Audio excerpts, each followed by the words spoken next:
欢迎电视机前的观众朋友走进天津卫视的大型情感节目《爱情保卫战》，看看今天请来的几位情感老师是谁？他们是著名媒体评论人于波鸿于老师，欢迎于老师；著名节目主持人莎娜老师，欢迎；著名媒体人韩飞老师，欢迎；许巍老师，欢迎。来了解一下今天嘉宾遭遇了怎样的困惑，各位请看。我对他的付出，他总是不接受，总觉得是我对他的施舍。在一起这么久了，他还是不愿意敞开心扉。他总觉得他所做的一切都是为我好，从来不站在我的立场上，从来不考虑我怎么想。对于我们的感情，他总是一拖再拖，我总是小心翼翼变着法子的照顾他。我受过伤，不想再经历那样的痛苦。他喜怒无常，想一出是一出，每次都是事后诸葛亮。我想和他做一些未来的规划，他总是推辞。这样下去，我也不知道该怎么做了。让我们有请这对嘉宾，有请。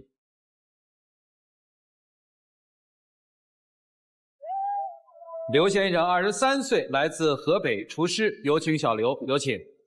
程女士27岁，来自河南，销售，有请程女士，有请。中餐西餐呀？中餐就是正常的咱们家常菜啊。怎么了？说说吧。就是我们在一起半年多了嘛，啊，这半年每一天我都感觉都是我在付出，没有给我任何准确的回应，并且都是说为他做一些事儿的话，他还会拒绝我。我感觉我把你当成一家人，他并没有把我当成一家人看。然后前2天还给我发微信嘛，就是说他不想再耽误我了。啊，就分手呗。是这意思吧？对。所以今天你来其实是求复合的，对吧？对，我不想让他走。两位是怎么认识的？我们在那个微信聊天上认识的。哦，然后聊了多久你们好的呢？2个礼拜吧。啊，那是够快啊。那彼此都了解对方的这个生活经历啊，怎么着都了解吗？就是感觉呢，彼此之间的一些就是说情感经历挺相似的。啊，你是一个什么情感经历？怎么就相似了呢？我呢，就是离过婚，然后现在带着一个孩子。孩子多大？孩子今年6岁了。哇，男孩女孩？男孩。哇，不容易啊，妈妈不容易啊，一个人带一个6岁的孩子，真的不容易，真的挺棒的啊。我呢，就说这个孩子呢，2年前那时候就是，哎，我不好意思，主任啊。没事。就是那时候我跟前夫分居的时候，那时候还没有离婚嘛。那时候孩子突然查出就是有那个生命综合症。就那个时候就是特别难，我前夫还有家人，他们也不管也不来看孩子。那个时候就是孩子已经在医院都下病危通知了，他们都没有来看也，我求他们，他们都不来。现在孩子过来了是吧？现在孩子好点了，但是总复发。一个妈妈带着孩子不容易，她其实回忆是说，在孩子生病的时候，前夫和夫家人都没有给予充分的关照。对，我现在就是特别恨我的前夫，我现在特别恨他，都是因为孩子这个事儿。不容易。你23岁怎么着？你也离也有个孩子，经历相似。我没结过婚，就是说之前也搞过一个对象啊，在一起时间也挺长，2年嘛。就在一起的时候，我对他也特别好，但是就是我俩在一起，他跟别人暧昧。在我发现以后，还有第2次、第3次，就是你是属于那个被女生伤了的，是吧？对，对我打击特别大。你们俩所谓的这个情感相似，是我们曾经都在情感当中被另一半伤过，是这意思吗？对。所以在一起了，那就好好在一起接触着呗。你这些经历他知道吗？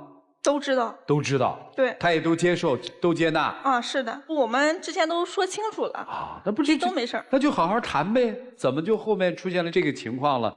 就是我在饭店上班，不忙的情况下，我就会去上医院看他的小孩不是挺好吗？就是感觉小孩也挺可爱的。我就是有跟他提过，我说我想做孩子干爹，就是我想把他当亲生的一样看待，就我想照顾他们母子。但是他给我的反应就是说不同意，让我以后少去那儿。担心嘛，是吧？是担心，对。但是吧，你说我们总归有自己个人的时间吧。对不对？你该陪我的时候，你可以陪我，但是你不能总黏着我呀。就比如说我不上班的时候，在家要待着啊，他就一直跟我待着。我不说让他回去了晚上，他就不回去，因为那时候我是跟我室友我俩合租。你要不提前他回去，他在哪坐着，哪怕你让他坐一宿，他在哪坐着。那我只是想坐在你身边陪陪你，毕竟现在都是说你这个事儿这么多，压力这么大，我就只想陪陪你，我想替你分担。但是我觉得我现在我有能力，我可以照顾我自己呀。不是说什么事什么你非要天天陪着我，你可以就是干什么你干什么，正常的我们该谈恋爱啥的都行。我们之前就是谈恋爱的时候嘛，也说过不结婚，我们先谈恋爱。对，你先把恋爱谈清楚了再结婚，这是对的。对呀，当时我们都这么商量好的，也这么来的。但是他呢，有的时候就是特别黏，我就是受不了。就比如说我要出差他就一直给你打电话，要么发微信开视频，你不接都不行，就一个劲发。那件事是这样的，就是说他有一次他出差，我给他打电话，一天我打了6、7个电话，我担心他，我怕他出去一个人在外面，我不放心，我给他打电话他不接，要不就随便编个理由都挂了。那我不是忙吗？我要不忙，我不就回你电话了吗？那后来呢？我寻思我都是，我不联系你了，我看你会不会主动联系我啊？然后这一试可好，2个礼拜没联系过我。我不是不联系他，有的时候就说工作有压力啊，或者是啥的，就是不太想说太多，因为刚谈恋爱没多久，就是说感觉不太了解，而且他这个人吧，就有时候就是不太愿意跟你交心。对，有什么话他不跟你说。那我不是这样人吗？不是说你是不是，我就想跟你说，你就情侣之间对不对？咱们多交流，是不是可以促进感情？我觉得挺好的呀。是。但是他就不那样，阴晴不定的，有时候特别暴躁，你不知道他要干什么。你看，就是上一次半夜我突然发高烧嘛，我室友就直接送我上医院了，我没告诉他，第2天他来了就直接当着我的面把我买给他的手机直接给摔了。你还好意思说这件事儿？是这样的，主任，就是说他当时有病嘛，他没跟我说这件事，根本就是后来我一个劲儿的问他这个事儿，他才跟我说怕你担心吗？理解。但是我们俩毕竟就是说搞对象，男女朋友关系，怎么了呢？我担心他，最起码你跟我说一声，就是说输完液以后你跟我说一声，或者说去之前你跟我也说一声，你不能不告诉我，你这样让我很没安全感。那你当时摔完了干嘛没到半小时去修手机呀？你修它干啥呀？有必要吗？手机里不都是咱俩刚认识的时候就微信聊天记录什么的吗？我都留着，那都我作为回忆。你摔手机是干嘛呢？当时生气嘛。气啥呀？他生着病照顾病人不就得了吗？没通知你就是为你好，怕你操心吗？这不事儿很简单吗？我就这样，就是一到生气的时候，我就明明知道这件事这么做不对，但是控制不住我自己。那是挺让他害怕的。就是你说他摔完了就拉倒了是吧？更搞笑，你这是干嘛吗？我给你钱。然后你再去假装你用你的钱给我买一个再送给我，你这不神经病吗？这样，我不知道在想什么呢。当时我摔完以后，我知道自己错了，挺愧疚的，因为那手机是当时我过生日他给我买的我就寻思我再给他钱，我让他再给我买一个。因为当时你自己去买一个不就完了吗？那不是我自己买的吗？我想让他给我去买吗？你不是给人摔了吗？当时不是生气吗？控制不住吗？你这孩子我自己寻思后来这事我都觉得好笑。你说摔一回就算了，每回生气他总这么干，他是哄你了，要么给你道歉了，你要不搭理他，又开始发火了，又开始摔东西，总是反复的，我搞不懂他在想怎么样。但是我感觉都是说我这样可能是小时候发生点事儿造成的，我也不想这样这次下定决心分手是为什么呢？就是他不是厨师吗？现在吗？我呢之前也开过早点铺我寻思就说我俩合整个店儿，完了卖个早餐啥的，或开个小饭店也行对吧？天天能在一块儿了，生活工作2不误，挺好。这下子倒好，人家不愿意，我不知道他在想啥呢。他不是说天天愿意想跟我在一起吗？对吧？他想照我自己说的。我就是觉得现在我们俩的感情都是说特别脆弱就是我想以这个感情为大事儿，就是开店的事可以往后推一推。你看主持人一说到这儿，他就是往后推。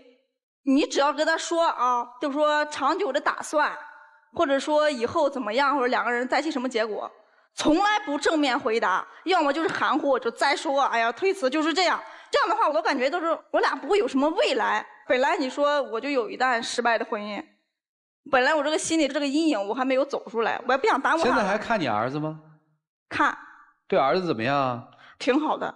他有时候就是给孩子买衣服呀。如果孩子就是来这边的时候来唐山嘛，他就是总去看孩子，带他去玩啊，怎么样都反正。那就孩子还不在你们身边是吧？不在，我妈在老家帮我带着呢。哦，所以其实他跟孩子也没在一起生活过是吧？只是看。没有，就是这意思吧？对。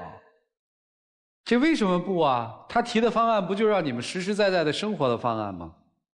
我认为现在就是没有认为啊，这不是踏踏实实在一起吗？这方案不是挺好的吗？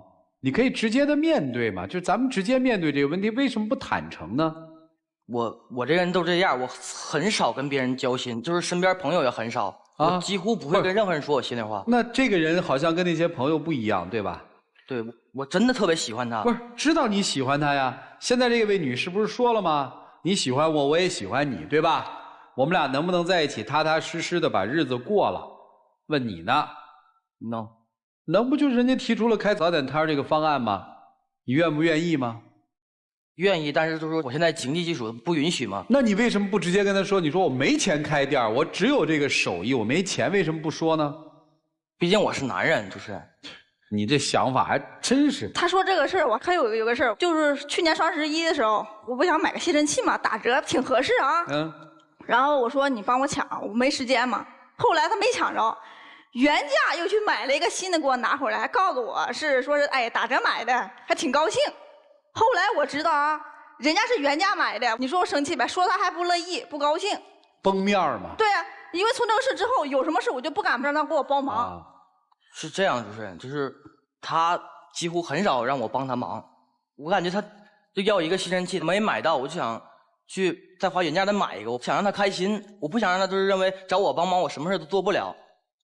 我吧都是从小，父母都去世了，在孤儿院待了3年吧。在那个时候都没有什么朋友，我自己一个人的时候我就特别孤独，但是我在外人，尤其是跟他在一起的时候，我特别想告诉他我有多喜欢他，我想向他表达我的存在感。所以说就是他让我帮忙，我要极力办到。有什么事儿我都想自己承担，我不想跟他说。那你有时候你没有感觉你是在帮倒忙？就算是帮倒忙也好，我也想是帮你，我想照顾你。我不想这一辈子都是自己一个人，我不想再失去任何一个人。没有啊，世界还很大呀。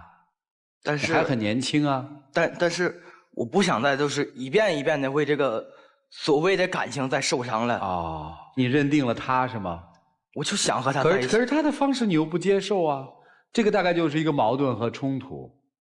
现在我能够彻底明白什么叫经历相同了其实是指心路历程相同。对，两个在心里面都特别孤独，两个人在心里面都不太相信人的一对恋人，当他们面对爱情要深入的时候，对，我也渴望爱情，但是我又害怕。所以我现在才明白嘛，我说他说完身世，我才真实的懂，是原来两个人都害怕对另外一个人敞开自己的心扉嘛，因为害怕敞开之后又受伤嘛。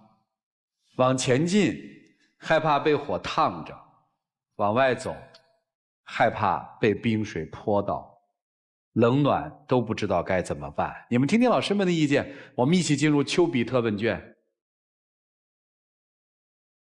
说真心话，此刻真的内心很沉重，直觉告诉我这是一个好女人，这是一个好妈妈，但是由于她在婚姻中受到了这么大的伤害，你刚才自己也说了，其实你内心是害怕爱情的，也是害怕婚姻的，并不是指你，它是指所有。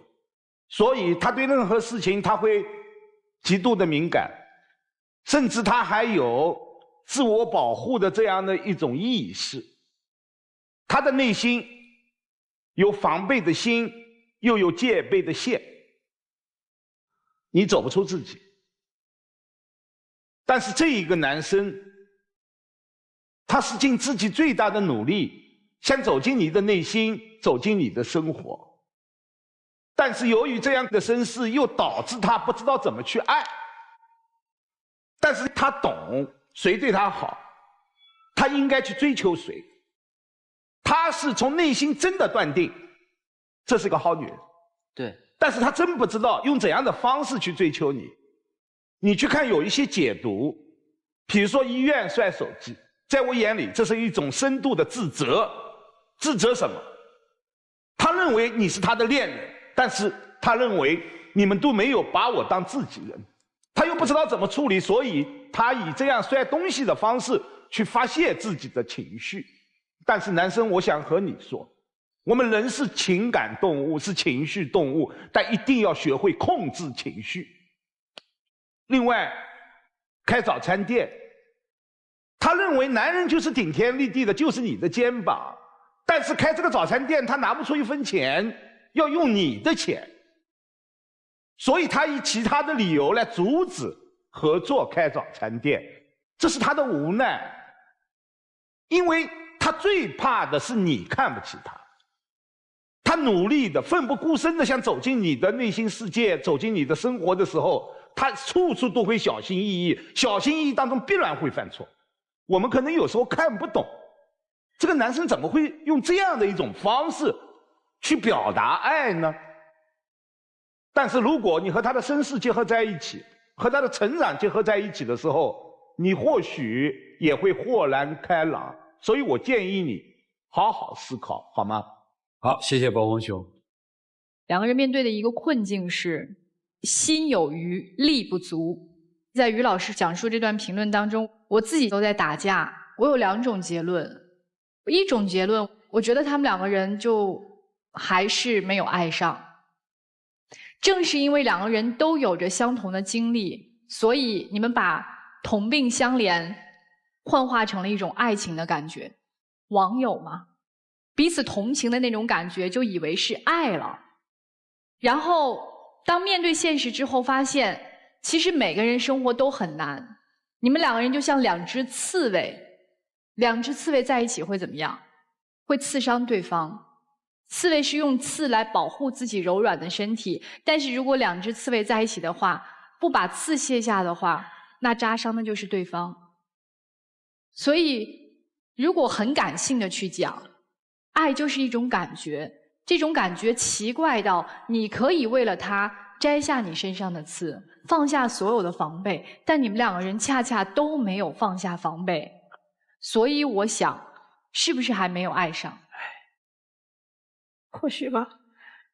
但是还有另外的，我又自己打破自己的这种的想法。我觉得男生可能是爱上女生了，不会表达爱，但是女生因为读惯了，你恰恰是最需要跟着感觉走的人。如果感觉不到的话，你所有的全都不对，他做什么都入不了你的眼。所以我觉得你们2个人到现在真的应该好好想一想，就冷静下来思考，你们到底是同病相怜，还是那个爱的感觉到了。谢谢。好，谢谢莎娜老师。男孩可能是基于自己的身世吧，你特别想扮演别人生命当中的一个重要的人物，所以才会发生以上的情况，就是当女生生病的时候，居然你不在身边。当你想用各种方法去扮演一个我是无所不能的人的时候，居然他2周都可以不联系你，让你觉得情绪马上失控，你不能理解。但其实你想想看，你所做的是他需要的。他需要人去同情吗？他需要人去可怜吗？不，他需要的是一个真正的对他不设防的人，真正可以彼此信任的这个男人。能力不见得一定要有多高，但是他要敞开心扉。但是你没有，你没有把心交给他，以至于他想创业的时候，你总是模棱两可，而且说到以后的打算的时候，你也不置可否，你没有交心，你做的都是表面工作，你没有真正懂这个女人。而这个男人是否是你想要的那个人呢？我猜未必，你还在观察。你们现在没有谈婚论嫁吧？就是在恋爱吧？那就放轻松嘛。他不见得不是你想找的那个人，只是你没有给他足够的机会去加深了解。你放轻松，你也要放轻松。我觉得慢慢去磨合这件事儿不一定不好，放轻松去谈恋爱吧，就这样。好，谢谢曲总。小红，如果你们分手了，你认为是因为什么？可能背叛，是我不爱，没有爱过，你能接受哪一种？背叛啊，就是说，如果非要在刚才你列举这个3个选项中，我宁愿选背叛。为什么宁愿选背叛？可是他没有背叛，事实是，我宁愿他爱过我。所以，我想，即使是分手的话，在你们这段关系的分手的时候，你要实实在在的告诉他，不是我们跟他说，是你对他的真实感受，有没有爱过，爱过多深，为什么要分开，是坦诚的跟他分手，这是他能接受的，我相信他能接受，对吧？今天不接受，明天也得接受，你得面对生活嘛。所以我劝你一句吧，面对现实吧，小伙子。这个姐姐很喜欢你，也喜欢过你，但是这个姐姐觉得跟你在一起生活，她会觉得无靠。你其实现在需要一个特别轻松的恋爱，因为你还小。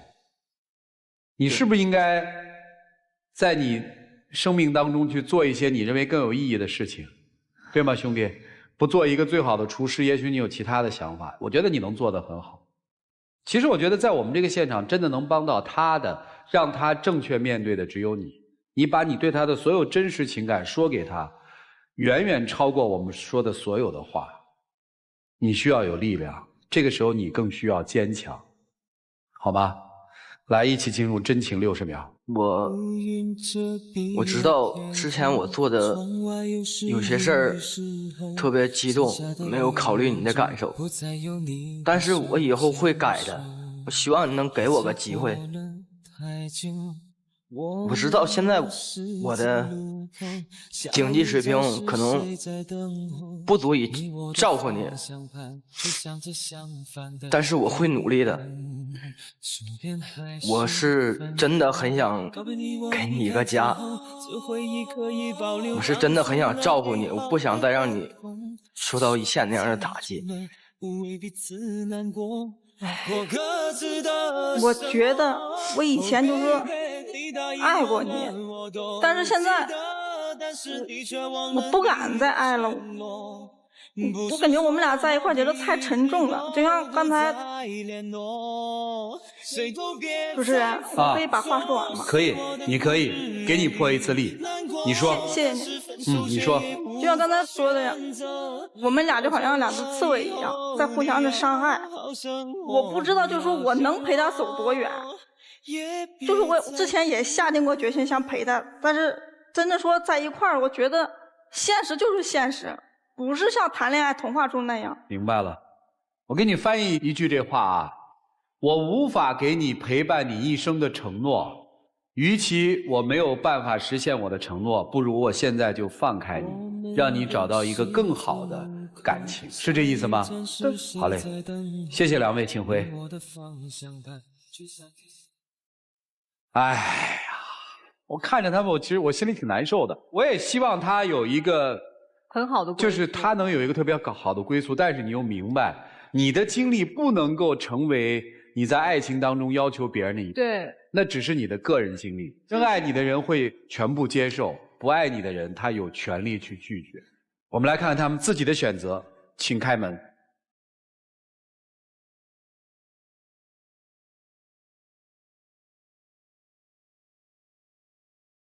有一种悲伤，是笑着与你分开，思念却背对背张望。我想对他说，我会努力变成你想要的样子啊！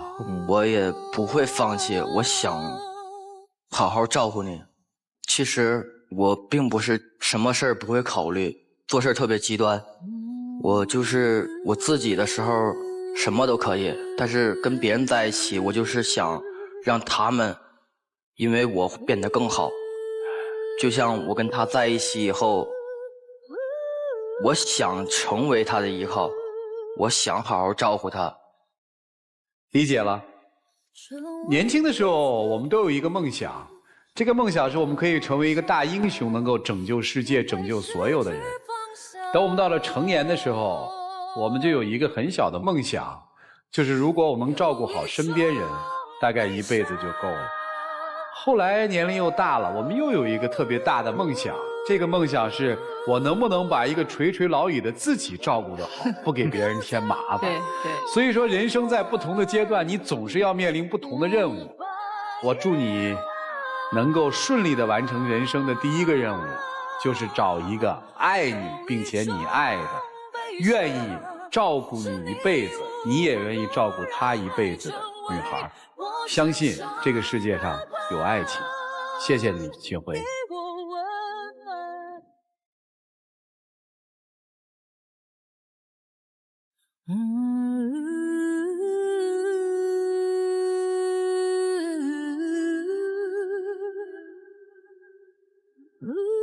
这小伙子蛮好的。你看，这就是生活给他的，他就要面对这个。23岁啊，所以我跟电视机前很多特年轻的小情侣，你们正在看电视，正在为这个情感斗得不亦乐乎的时候，提一个倡议吧：游戏不能打一辈子，恋爱不能谈一辈子，咱好好的珍惜生活吧，努力向上吧。所以真的要感谢这一对情侣来向我们诉说他们的人生经历。来了解下一对嘉宾的基本情况，各位请看。当初我因为你的成熟和你走到一起，可为什么你在生活中这么现实，这么刻板？跟你谈恋爱就像喝白开水一样。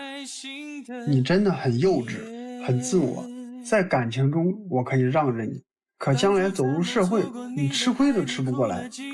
如果你真的成熟，就应该能解决好我和你家的矛盾。你这样无条件的顺从家里，不考虑我的感受，那置我们的感情于何地？我真的受够你的任性了。如果你还是不能为我改变一点，那我们可能真的没办法走下去了。有请这对嘉宾，有请。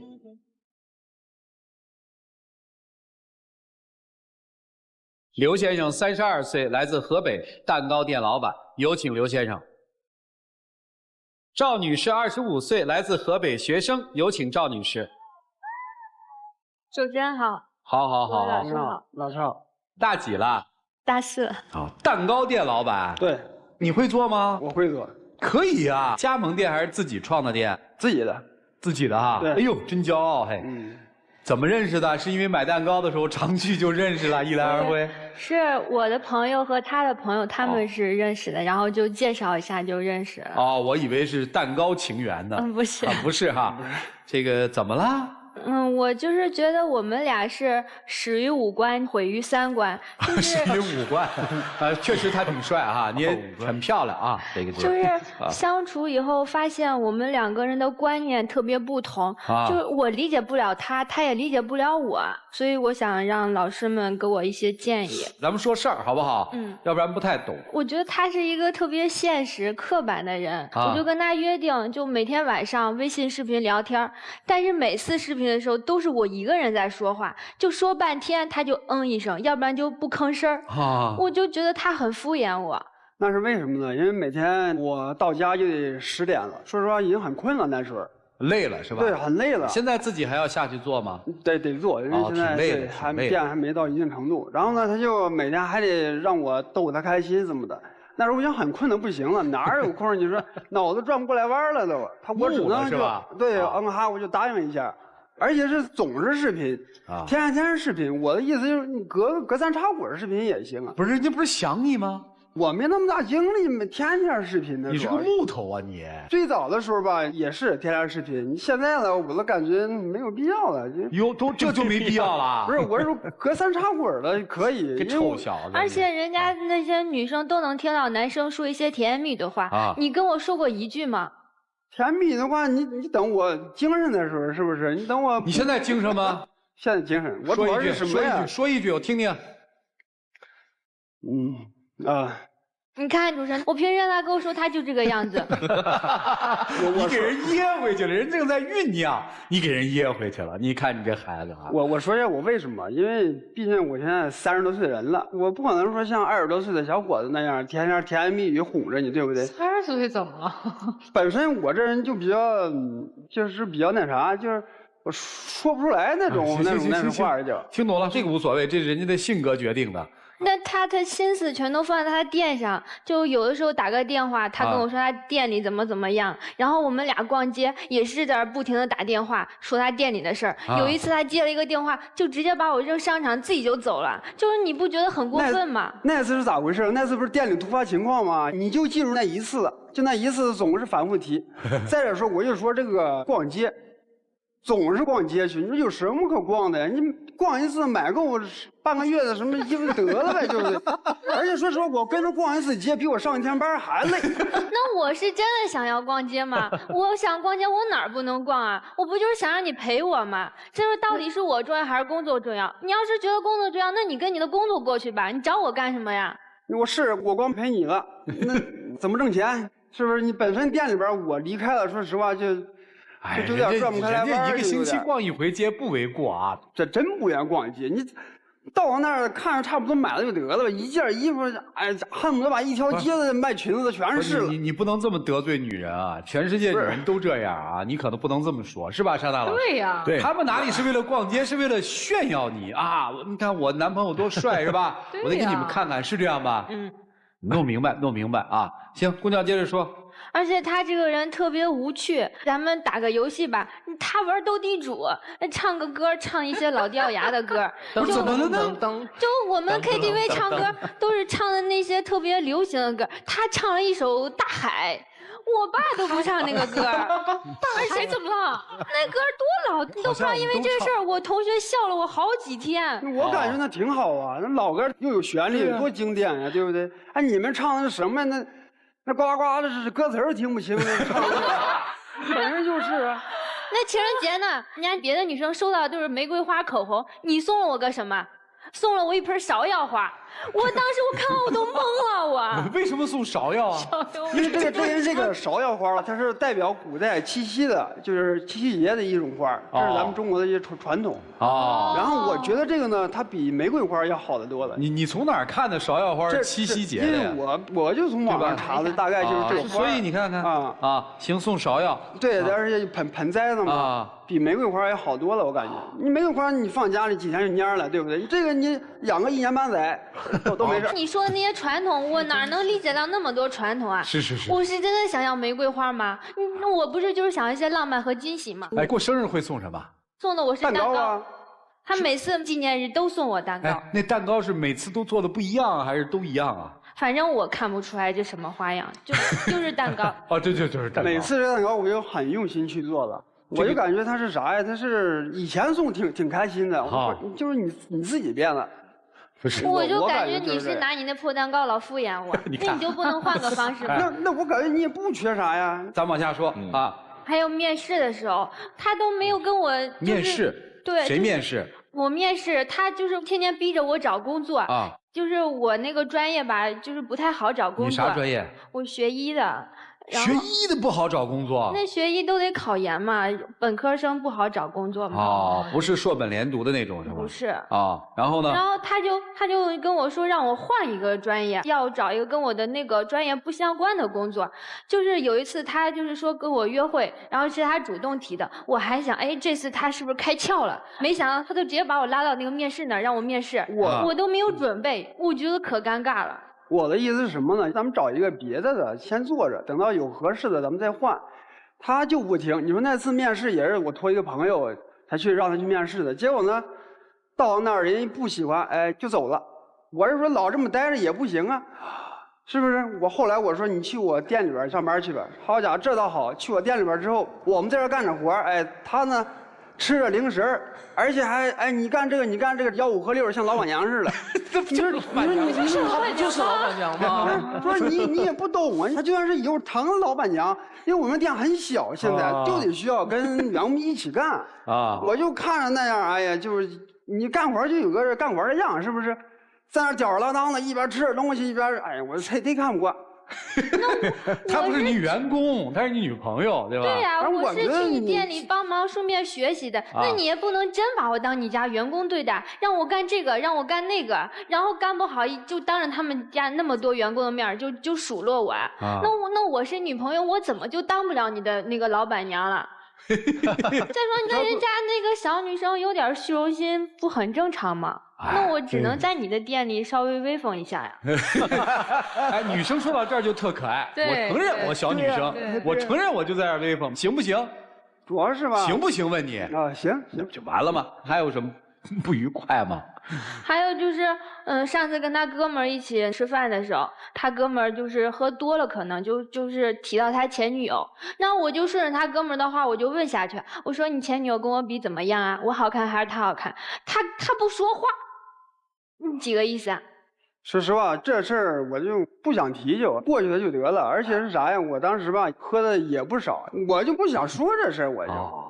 就人家不愿意提了，没别的，你想多了。但是后来我从他朋友那儿才知道，他之前跟他前女友有一个约定，每年生日都送他一个生日蛋糕，然后就是分了手还遵守着那个约定，就是他送他是蛋糕，送我也是蛋糕。跟节儿在这儿，这事儿我能不生气吗？那我跟你前女友有什么区别？那你要是送他的东西，因为这事儿你在饭桌上直接打了我一巴掌了。那我让你跟他断了联系，你为什么不跟他断？你还当着你朋友的面跟我摆架子。我为什么没删他那个微信？因为他啥？他那个公司人家给我联系了一批客户，就每年月饼嘛，就是从我那儿订月饼。订月饼变成客户了。因为我知道他小心眼儿，我就故意没告诉他。那凭什么分了手人家还帮你？你们俩到底还有多少事儿瞒着我？那我们那有什么事啊？那你说就是分手了，就老死不相往来了，就连朋友都做不了了，是不是？反正你就得跟他断了联系。听明白了，听明白了。男生说我不能断，女生说你必须得断嘛。还有一次这点事儿，还有一次就是你还有不满是吧？我有，那你都说说吧。我就感觉是因为就是我之前管着他上班之类的吧，他后来给我制定了一份那个健康表。他就每天早上几点起床，然后呢，水一天得喝8杯，然后吃多少菜，然后还有什么运动打卡等等等等。那你完全按照那个来，你不可能，你怎么干活呀？对不对？我感觉太苛刻了就。你之前老说我不关心你，你现在你的生活作息也不规律，你也不吃早饭，我这不就是想着帮你管理一下你健康吗？你现在你的体重、你的腰围都超标，再这样下去，你身体都给糟蹋了。然后主持人，我今天还带来我那个，不是，我刚才还想问呢，我说你有没有带来我们参考一下呢？对，有哈，对，做的特别详细，特别认真。他这个人不感激我，他一直觉得我故意刁难。身高1米73，体重73公斤。综合体脂24.5，腰围87厘米，血型 A。哎哇，你真幸福啊，有一个学医的女友啊！身体状况，感冒是因为免疫力低，要养成运动的习惯，良好的饮食，多吃水果，提高免疫力。胃病和不吃早饭关系很大，这还带诊断的呢。你也太夸张了吧，连大便都要检测啊？多喝水，多运动。方便时可以拍照，做对比是吧？哎，这个很好啊！哎，这个挺好的，这真好啊！可怕呀，专业啊，这是对你健康的管理啊！人家说是这个观察大便是对，是要观察的啊。这个我就特受不了。你说每天啊，我去厕所了，就我还得拍照看状态什么，你人家说方便时拍照是吧？这个方便到底是方便的时候，还是方便也是那个的时候？时间富裕，可以的时候拍照，是这意思吧？对。不是说随方便随拍，你这理解老是不对的，你怎么理解的？你知道吗？他的大便就是那种黏腻不成形的，然后他的齿痕还特别严重，就是说明他体内的湿气比较重。然后我就嘱咐他每天多喝点红豆薏米水，不要吃那些凉的东西，多运动，这都是对他排湿都特别的好。我跟他说的很详细。你说我一大小伙子，我什么病也没有，对不对？给你普及一个知识啊。现在高发的病，其中有一种常见病，30岁往上开始到50岁之间的这个人群，高发病还真是肠癌对，胃癌就是消化系统这些病，他这关注是对的。现在很多疾病都年轻化了，就是在没有症状的时候已经发生，等你有了症状你再去检查已经晚了。没错。而且你拍照片，我一个看照片我都不恶心，你拍照片你有什么好抱怨的？所以你看，这就是差距。你送他蛋糕，他嫌烦，是因为你是做蛋糕的。他用他的专业知识帮你保健，我们都觉得好，你嫌烦。你说这个就是，你们俩其实还挺登对的啊。行，这个咱们就翻篇吧，其他都合适了哈。其他的是还有不合适的呢？还有好多呢。他这个人就是平时不留什么存款，把钱全都打给他爸妈。你说2个老人在农村，他们能花多少钱？再说你爸妈也明确表示了，我们结婚的时候不会拿太多的钱出来，你总得为我们以后考虑一下。我感觉就是父母养我这么大，对不对？我每月寄钱是应该的呀。再者说，他们花不完的钱，他们以后可以留着养老啊。那你为我们2个人以后考虑考虑行吗？你这样做让我特别没有安全感。我上次去你家的时候，我给你爸妈带了那么多礼物，你妈就给了我200块钱的红包。吃饭的时候还一直说什么女孩子不能太物质，你妈什么都不知道就说我要真物质我会跟你在一起吗？我们那儿第一次回去就是给200块钱，老太太就按那村儿来的，村里别人家去也是这样。再者说你当时是啥样啊？我妈就说几句，你就。嘚一直在那怼，你让我脸摆在哪儿？我回去的时候是不是就跟你说了？你妈说的不对，我就得纠正她呀。他老太太说啥，不管对不对，你就听着就得了，对不对？咱别反驳她。我就说这是我底线，你别跟我妈吵，你就不听，是不是？那合着以后就是我受气呗？啊，还你受气？我去你家的时候呢，我一进门我就看他爸妈就脸色就明显就不高兴。后来在饭桌上说这个以后买房在哪儿买。他爸妈的意思就是必须得在他们那边买啊，然后最好呢以后把你们2个不都是河北的吧？你家是哪儿的？我家秦皇岛的。你呢？我唐山的。哦，也不远啊。然后就是说必须得在他们那边买房，然后最好把店也搬回去，因为我家哥1个嘛，我就想着在我们老家那边买。我爸妈那样说，完全是因为就是知道你们家对我不重视嘛，然后又觉得我处理不好这种关系。要是住得近了，肯定得天天吵架。再说住得远，我没说不管你爸妈了呀。那你怎么管呀？咱们该管还是要孝敬的呀。那咋着去你们那儿挨着那么远，对不对？那病了咋管，对不对？再者说了，如果人去你们那儿，那老太太就觉得这儿子是去做上门女婿去了，啊，他就有这个观念。那我要去你那儿，我爸妈还一直觉得我受气呢。姑娘。你当时喜欢他是因为他长得帅是吧？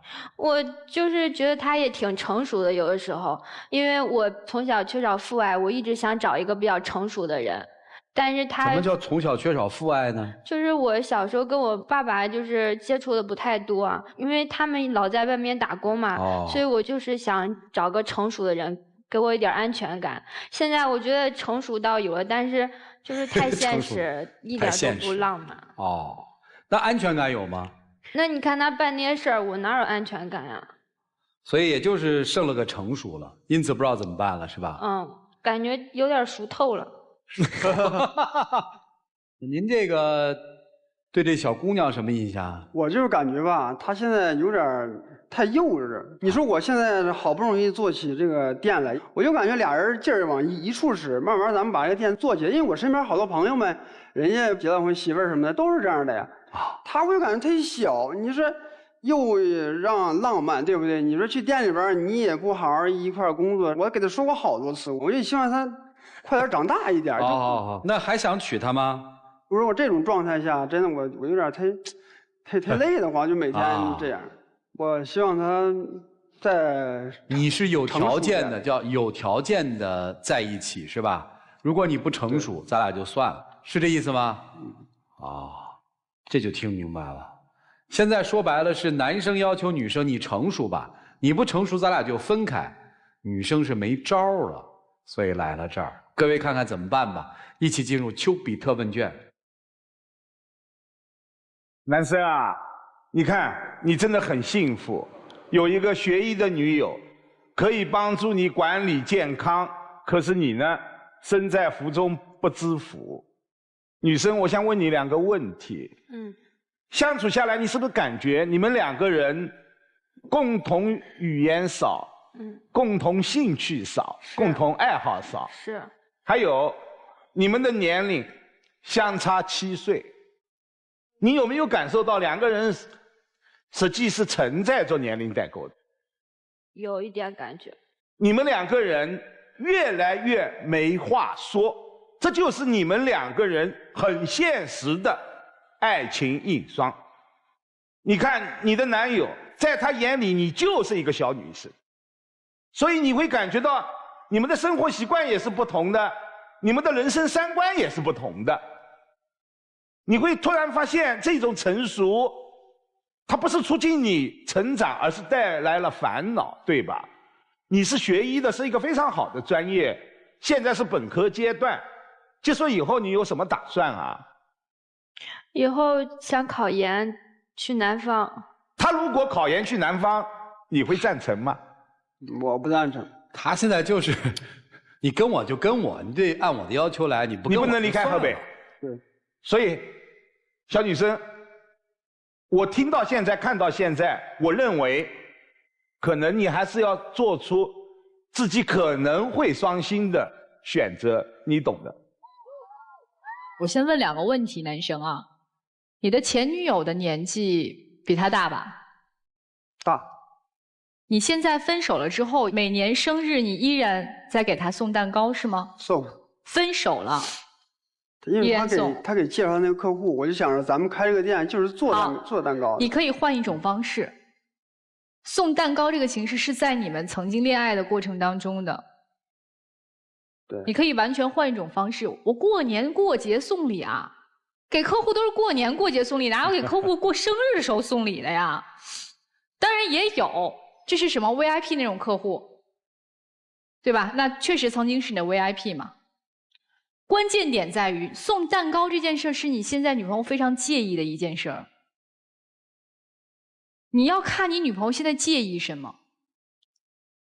所以其实我觉得，压根儿在你的心里面，你不接受这个姑娘，你可能在内心的深处某一个地方会觉得她有点公主病，会觉得很多没必要的事情，你小孩儿你懂什么呀？所以如果你压根儿心里内心深处不接受的话，你总有对她有这样或者那样的不满的话，那你就说出来。但我觉得你有一点过分的是，你明明很多事情都很明白，但是你欺负她年纪小。所以对女生来说的，我觉得她不是不解风情，是看对谁。对的那个人，他就什么都懂了；对不对的那个人，他永远都不懂。就是你永远都叫不醒一个装睡的人。谢谢。你们怎么都不看好这一对年轻人呢？你可以看好啊，我非常看好啊。我有一个很重要的细节，就是姑娘说了，她看到这个男生的时候成熟，她小时候缺乏父爱，她在寻找父爱，就是缺什么补什么，但是是要看怎么来补的。你们俩之间的这个缘分是建立在熟悉感之上的，熟悉感是一见钟情的一个秘密。你一见到他之后，给了你一种熟悉感，你觉得这个人对了，然后呢，你就幻化出了一个完美的模型。如果要寻找这么一个完美的、完全符合你这个模型的这么一个人，有可能吗？有可能。一个米缸子里面，你搁2个绿豆，从几率上来讲是可以遇到的，但是你有那命遇到吗？你可能没有那个命遇到，那怎么办呢？换一个逆向思维方式，你们这个感情我觉得就有谱了，是吧？你见到他，觉得他特熟悉，首先这个人就对了。第二点，他其实生活当中很多时候还是挺体贴的，我赚到了。第三点，如果他很孝敬爸妈，同时也挺孝敬你的父母的话，其实这个人最基本的素养已经完全够了。然后呢，你再去开发第4点、第5点、第6点、第7点，你每开发一次，他都是一个宝藏男孩呀。你用这样的逆向思维，而不是说你必须满足这10条，你少1条都不行。他满足3点，每多1点都是加分。用这样的方式，你既能找到父爱的熟悉感，你也能解决他的公主病。这是我的建议，谢谢。好，谢谢韩老师。哎呀，确实不看好啊。就我一个人看好。但是他们的问题不在于年龄差，反而年龄差是女孩看上男孩的最重要的因素。因为你想找父爱，所以我要找年龄比自己大，这样他会包容我，会更加的爱我。这是从成熟然后顺理成章引出来的爱情当中可能会出现的好的一面，但是他恰恰不会包容，这是他最大的问题。他不包容你，就绝对对你提出的条件不妥协。初次的见面礼200，我们暂且不说这个金额是大是小，但是他丝毫没有去感觉你的感受，他不为你想。我们村就是这样，所以给你就拿着。我记得你还说去见你父母的时候也是不欢而散，因为你必须得在唐山，是吧？在我身边，不容得妥协，没有一颗包容之心。把你安排到店里，你以为是去帮忙，对吧？他把你当成员工啊，看不惯你啊。其实你所做的种种，其实尤其那张健康表让我很感动，多细呀！他多关注你，多爱你，可惜你忽视了。你觉得就应该按照我给你铺的安排好的道路去走，你不是一门心思在店里。以前也天天视频啊，对不对？现在为什么不去做了呢？你心里最清楚啊。相反，前女友的生日你每年都会坚持不断的去做，这何等恒心啊！所以你需要更多的去关注这个女孩。如果你真的爱她的话，你即使年龄比她再大，你不就差7岁吗？我跟我老婆也差7岁啊。我丝毫没有觉得我一定要以上事下，你得听我的，你按我的意思去办，没有。所以男生，你先去想一想，自己爱这个女孩吗？如果你爱，你就要拿出爱的行动来做改变。女生不要对她抱太大的期望，爱情当中是讲究互相得到的，她得能够领你的情。健康表我觉得让我很感动，但也可能她领略不到。不是你做的不足够，而是不适合。去找一个男人，不是找另外一个男人的替代，你会把这个人完美化、极致化，但不可能的，懂了吗？就这样。好，谢谢曲总。姑娘为什么流泪啊？就是想到健康表，我觉得特别委屈，还想到送他前女友也是蛋糕，送我也是蛋糕，我觉得真都很委屈。不合适就说嘛。不是自己想要的人也说嘛。他有时候也有特别可爱的。这当然了，一边享受着可爱，一边又希望他是一个务实的人嘛。你们俩还真不是始于颜值，你们俩是始于感觉。这个感觉是啊，世界上还可以有这样的女人，这是他的感觉。他的感觉是，哎，他还蛮帅的嘛，他年龄还蛮大的嘛，是这个感觉吧？可是谁把谁又当成了真实的婚姻的对象呢？当你们彼此越了解的时候，就会越觉得不是。你没有办法跟他一起创业，你没有办法去顺从他的老人，他接受不了你，所以你自己看啊，到底应该怎么办？您呢，比人稍微大一点，不行，不喜欢，不可以了，我就告诉你，而不是说，哎呀，你偶尔也是蛮可爱的。因为如果结婚了，不是偶尔看他可爱的一面，你要接受的就是他的最大的缺点。剩下的时间留给你们自己，一起进入真情60秒。我就想着以后你尽量把你这个幼稚的毛病还是改一改，咱们可以慢慢改，一下改不过来的话，因为这样的话，我一边像照顾小孩似的照顾你，在照顾店里边，我真的挺累的。我希望你好好想一想。你到现在还觉得是我的问题吗？你妈当时怎么对我的，你自己当时也在场。你要是还是那么现实的话，那我只能考虑以后我自己的路了。唉，谢谢两位的分享，请回。来，请关门。来看咱们自己的选择，请开门。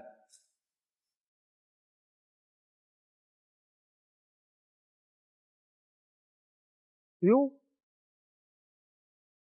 哇塞，哦好，哎，女孩没出来，挺好，这个我很惊讶，挺好，挺好。说实话，我没想到他会走，我没想到他不出来，我感觉我在想，我是不是以后找一个跟我像前女友似的那么个年龄的。你就没忘了你就放弃了是吗？你就放弃了是吗？你就没忘了你前女友？没有，他说的是和前女友一样的。他就是走不出来，所以前女友是他的一个目标。哎，我多跟你讲，蛋糕你肯定想找一个就是能在事业上帮助你的，如同前女友一样。他还给你介绍客户呢嘛，对不对？你是希望在事业上能够，对，事业上能够帮助我一点。你看，因为他还是跟他肯定不是嘛。我就想，他要是能成熟起来，就我感觉也可以的。但你要想，他如果真的足够成熟，足够是你想象当中那个女星，她为什么要跟你在一起啊？对，想什么，咱们就追求什么，别追求的和想的差距很大，会很累。谢谢你，庆辉。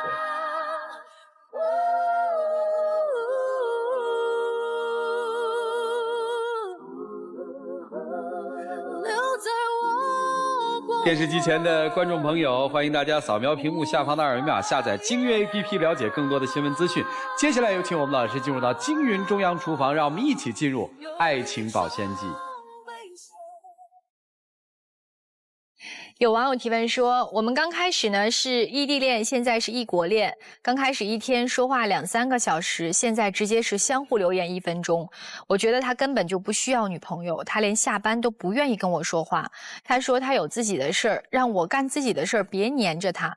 结果我应他的要求，开始不黏着他，他又觉得我对他冷淡了，还说要是不喜欢他就直说。我不知道该怎么继续这段感情了。可能是他说不要再黏着我了，这样的话伤害到了你，所以你对他的态度有了180度的大转弯，才会让他感觉到你有在冷淡他。跨国恋真的很辛苦，需要非常良好的沟通，还有需要一种精神，这种精神就是我们到底何时才能在一起，这是需要期待和规划的。祝你幸福吧，谢谢。我要再一次的谢谢4位老师跟我们做的精彩的人生分享。当然我们还有很多要感谢的人，当然还要感谢电视机前的观众朋友们的收看和陪伴。我们下期节目再见，谢谢大家。